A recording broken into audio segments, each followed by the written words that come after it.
मिश्रा जी, 80 सीटों का मसला और 90 दिन से कम बचा, इसी में सब मसले फरियाने हैं।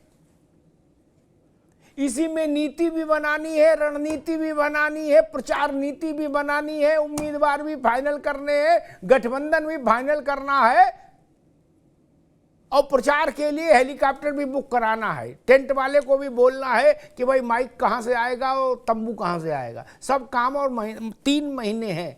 उत्तर प्रदेश की तस्वीर क्या दिख रही है मिश्रा जी?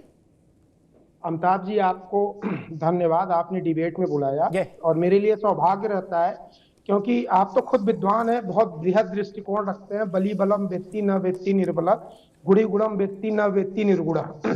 तो गुण को एक गुणवान एंकर ही परख सकता है। अब रही बात जो 90 दिन बचे हैं, तो प्रभु जी मैं हाथ जोड़ के सबसे पहले तो शुभकामनाएं दे दूं सारे विपक्षियों को कि आप जीतिए। पिछले चुनाव में इन्होंने सारी धोती खोल दी। 1 साल 2 साल से इन्होंने प्रचार किया, इनके यूट्यूबर गैंग ने। रिजल्ट क्या आया आप जानते हैं।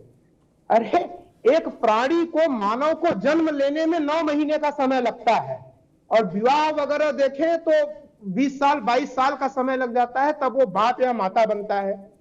ये 3 महीने के समय में तो प्रभु श्री राम और प्रभु श्री कृष्ण को जन्म लेने के लिए भी कम से कम 9 महीने 10 महीने ये सब लग जाते हैं प्लानिंग करने में। वो वहां देवताओं के लोग से प्लानिंग होती है कि अत्याचार बढ़ गया है, प्रभु अब आप आइए जन्म लीजिए।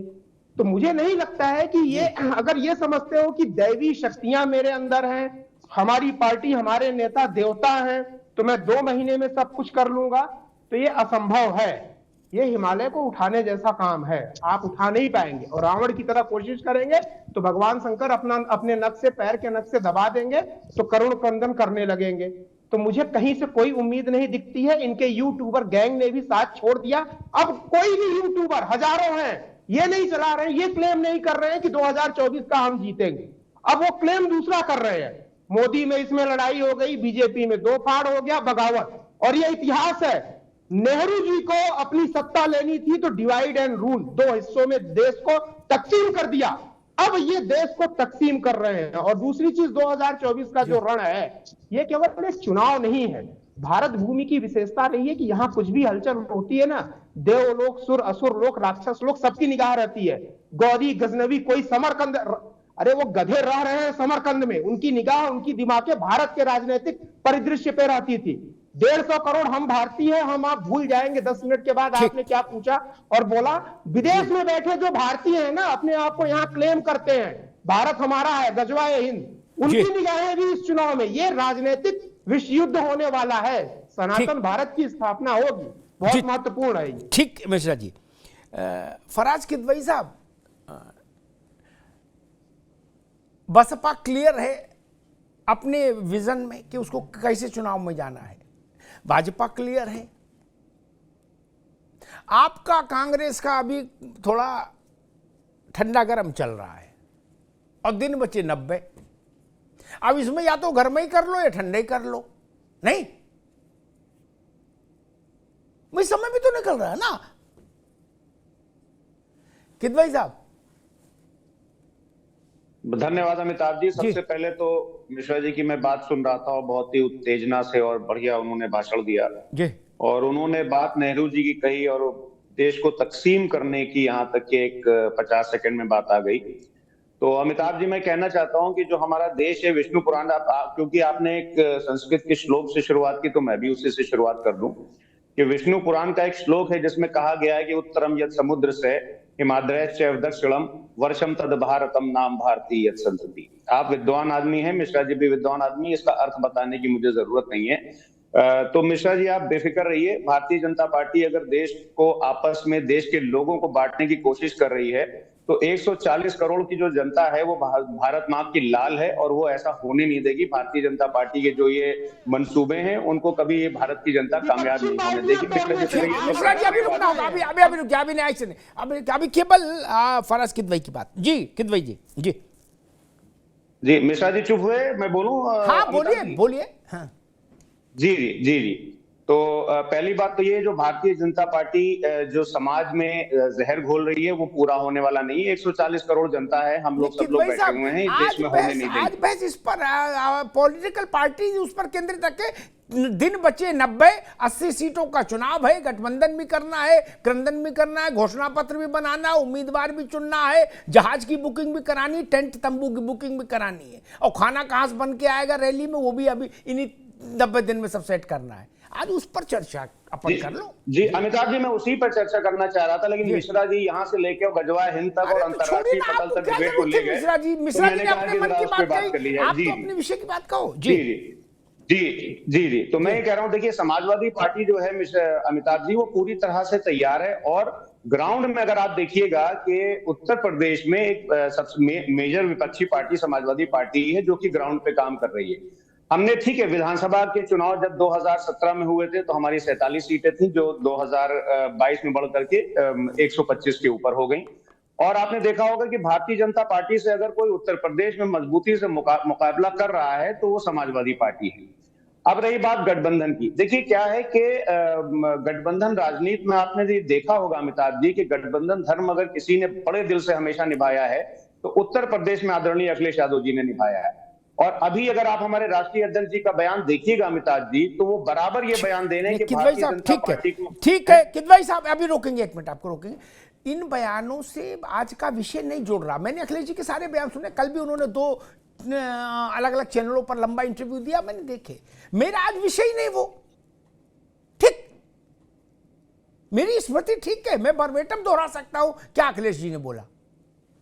आज विषय इतना 90 दिन बचे हैं, ये थ्योरेटिकल बातों से चुनाव में नहीं लड़ाई हो सकती ना महाराज, कि सांप्रदायिकता से लड़ेंगे, देश का ऐसा करेंगे, देश का वैसा करेंगे, दिस करेंगे, दैट करेंगे, और बड़े दिल के हैं कि छोटे दिल के हैं। अरे दिल का नपना थोड़ी नहीं करना है यहां। हम पूछ रहे हैं भैया, कांग्रेस से अगर आपका निपटना है तो फरियाओ, इधर खड़े हो या उधर खड़े हो, झूला झूलते हुए तो चुनाव की तैयारी नहीं हो सकती ना। या तो आपका आदमी लड़ेगा सीट पर या कांग्रेस का लड़ेगा, ये तो तय करना होगा ना, तभी ना स्ट्रेटेजी बनेगी कि अच्छी अच्छी गोल गोल बातें कहने से बन जाएगी कि प्राणियों में सद्भाव हो, धर्म की जय हो, अधर्म का नाश हो। ऐसा बोलने से तो काम नहीं चलेगा। किदवई साहब, जिम्मेदारी से मैं एक बात बोल दूं जी कि समाजवादी पार्टी और कांग्रेस का गठबंधन होगा, हम लोग मिल करके चुनाव लड़ेंगे। हम 65 पे लड़ेंगे कि 70 पे लड़ेंगे ये समय बताएगा, लेकिन उस चीज में हम पूरी जिम्मेदारी से बोल रहे हैं। देखिए अमिताभ जी, मैं आपको एक कमिटमेंट देता हूं कि मैं जो कुछ भी बोलूंगा जिम्मेदारी से बोलूंगा, कोई ऐसी बात नहीं करूंगा। ठीक बात। इंडिया गठबंधन बनेगा, हम और कांग्रेस साथ मिलकर के लड़ेंगे। सीट शेयरिंग मुझे लगता है कि अगले 15-20 दिन में ये तय हो जाएगी। अच्छी खासी हम लोगों की अंडरस्टैंडिंग हो चुकी है। जो पीछे हुआ वो छोड़िए, आगे जो होना है वो ये है कि इंडिया गठबंधन। ठीक है फराज भाई, ठीक है, मैं राज शर्मा जी के पास जाऊंगा। बीती ताही बिसारी दे, आगे की सुध ले। छोड़ो, जाने दो, जो हो गया सो हो गया, आगे तो देखो। भाई मध्य प्रदेश में ना आपका कुछ भला हुआ ना इनका कुछ भला हुआ, तो जब दोनों ही चोट खाए तब तो फिर अब ठीक से बात रखो। उत्तर प्रदेश में तो गले मिलो। खैर राज शर्मा जी, मैं एक तस्वीर आपके सामने रखता हूं। 22 जनवरी को अयोध्या में रामलला की नूतन विग्रह का लोकार्पण, प्राण प्रतिष्ठा और लोकार्पण मंदिर का, ठीक। उससे पहले किसी भी समय भारतीय पुरातत्व सर्वेक्षण की सर्वे की रिपोर्ट बाबा विश्वेश्वर महादेव के मसले पर, काशी के मसले पर, समझिएगा।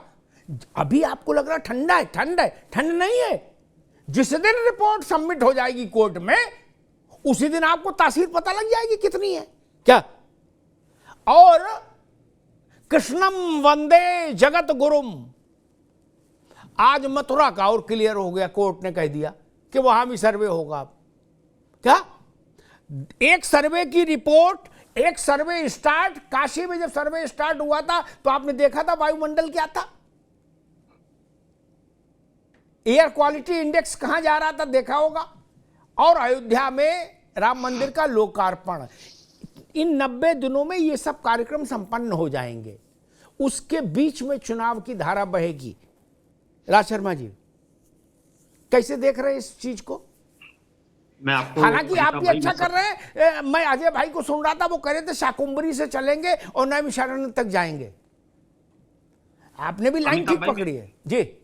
मैं एक बात कह दूं, यहाँ पे लाइन पकड़ने का कोई सवाल नहीं, और मैं अच्छी तरह जानता हूं, ये मिश्रा जी तो बहुत ज्ञानी होंगे, ठीक है, लेकिन पढ़े हम भी हैं कॉलेज में, और कॉलेज में बैक बेंचर नहीं रहे। हम हिंदू हैं जी, हम हिंदू हैं, हमें कोई नहीं सिखाएगा मंदिर जाना, हमें कोई नहीं बताएगा कि मंत्र कैसे पढ़े जाए, हम सब जानते हैं। और ऐसा कतई कोई दिखाने की कोशिश ना करे जैसे भारतीय जनता पार्टी दिखाती है कि हिंदुओं की रखवाली ये है। मुझे तो शर्म आती है जब ये भारतीय जनता पार्टी के लोग ये कहते हैं हिंदू खतरे में।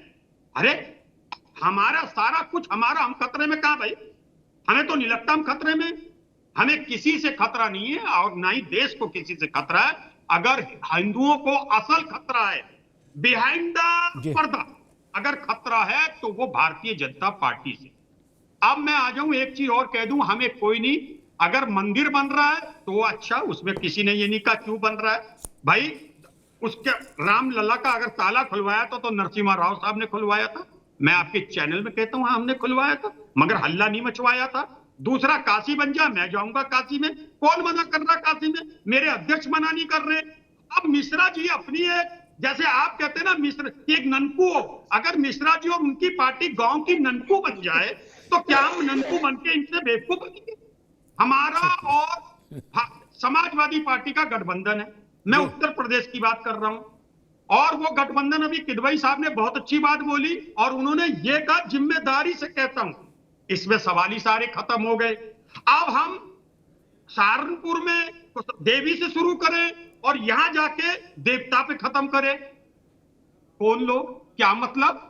अरे भाई मैं ब्राह्मण हूं, दबनियत से कहता हूं ब्राह्मण हूं, और मैं आपके माध्यम से कहता हूं कि मुझे, मैं प्योर हिंदू हूं, प्योर, बिल्कुल। और मैं एक मानता हूं और मेरी पार्टी जानती है कि हमारा देश में हम किसी को गाली देने का अधिकार नहीं रखते। जी राज भाई, बिल्कुल आप वो काम करिए। और मिश्रा जी के लिए एक बात कहना चाहता हूं, आप जीते इलेक्शन, उत्तेजना ज्यादा अच्छी नहीं है, हार्ट अटैक हो जाता है। ठीक है राज भाई रुक जाओ, मिश्रा जी अभी रुके भाई, अभी रुके।